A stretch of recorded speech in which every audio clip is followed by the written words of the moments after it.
New developments on the two professional climbers documenting their journey up Mount Everest on Snapchat. Adrian Ballinger and Corey Richards left base camp in Tibet today to begin a 6-day climb to the top. In an interview you'll see only on CBS this morning, they show us their plans for the summit. Dana Jacobson is here with how they also survived a dangerous night on the mountain. Dana, good morning. Good morning. When we last checked in with professional climbers Adrian Ballinger and Corey Richards, they had just been hit by this monster storm on the north side of Mount Everest. And while they were unharmed, it was a stark reminder of how dangerous this mountain is, particularly for two men climbing without the help of extra oxygen. 27,000. It's windy. When Adrian Ballinger and Corey Richards faced a brutal storm, Tent's collapsing on itself. with winds approaching 50 miles per hour, We just got out and dug it out. their bodies were already depleted from climbing to nearly 25,000 feet where the air is thin. Your body is literally starved of oxygen, so everything that you do makes you out of breath. We've made the decision now that with this kind of weather, no seeming break, we've got to go down. Everest! Woo! We were battered the next morning, and what you're seeing in the photographs and sort of the snaps is just pure exhaustion. We just got our asses handed to us. If I was thinking anything in that moment, it was that I wish I had become like a surf instructor or a beach bum or something as a career instead of a high altitude mountain climber. Ballinger has led over 100 climbing expeditions on 5 continents as the owner of Alpenglow Expeditions, while Richards was named one of National Geographic's Adventurers of the Year in 2012. Both men are part of Eddie Bauer's guide and athlete team. These mountains, they break us, they bring us to the edge, and finding where that edge is and then figuring out if we can still achieve beyond that, that's what I love about this. Well, here we go again. And so the very next day, we woke back up. The weather looked good, we felt okay, and we went and decided to tag as high as we possibly could on the mountain. In order to eventually climb without oxygen to the top of Everest at more than 29,000 feet, the two men have to adjust to higher altitudes slowly.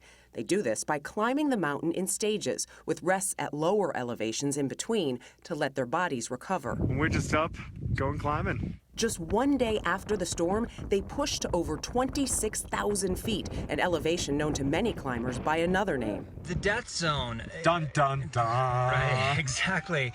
As you go higher, your body just simply can't regenerate. And every minute spent above that altitude puts you, without trying to be too dramatic here, puts you closer to death. The margin for error drops to 0. If you screw up, you die. At this elevation, they must constantly check in with a doctor stationed at base camp. She's just listening to our voices and how we sound. Are we slurring our words? Are we still putting together thoughts coherently? She's also making sure they eat regularly to keep up their strength. It is so hard to put food into your stomach. Liquid's better.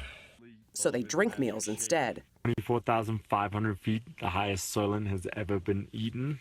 After successfully reaching 26,000 feet, Ballinger and Richards returned to base camp to rest up before making one final climb to the summit. It'll give us a quiet day on the mountain and all the time we need to recover and build those super important red blood cells.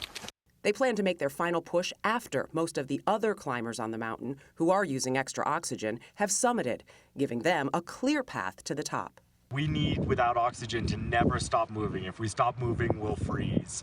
And so we need a day without a lot of other people on the route, and we think we're going to get that in about a week's time. Fingers crossed. Ballinger and Richards are uploading their climbing data every day to an app that's called Strava. It's a social media network for athletes and another one of their sponsors, actually. It allows anybody who has this app to follow things like their heart rate, the pace that they're climbing, their elevation. So while they're making this final push, it's not just about watching the Snapchat videos. You can also check in on how their bodies are actually holding up. So incredible. They're so fascinating to watch these guys because Yeah. they're so enthusiastic and they're saying they're doing something that's dangerous, no margin for error, but they're still cracking jokes. Yeah, and I just If you make one mistake, you die. You Right, die. right. And I yeah. just watched their last Snapchat video, which went up about 2 hours ago. And Adrian to his dad said, you know, I want to do this badly, Dad, but not badly enough to make a poor mistake. Like they get it, they know what it's going to take. Good. You have to rely on instinct because you're losing oxygen in your decision making. And less than 200, you said, have done it without oxygen. 7,000 have ascended around that number, and fewer than 200 have actually done it without oxygen. Can't wait for them to come back and sit here. Yeah, and we really want them to looking get there forward to but that. get back safely. Safely, absolutely Thank right. you so much, Dana. Thanks. Thank you.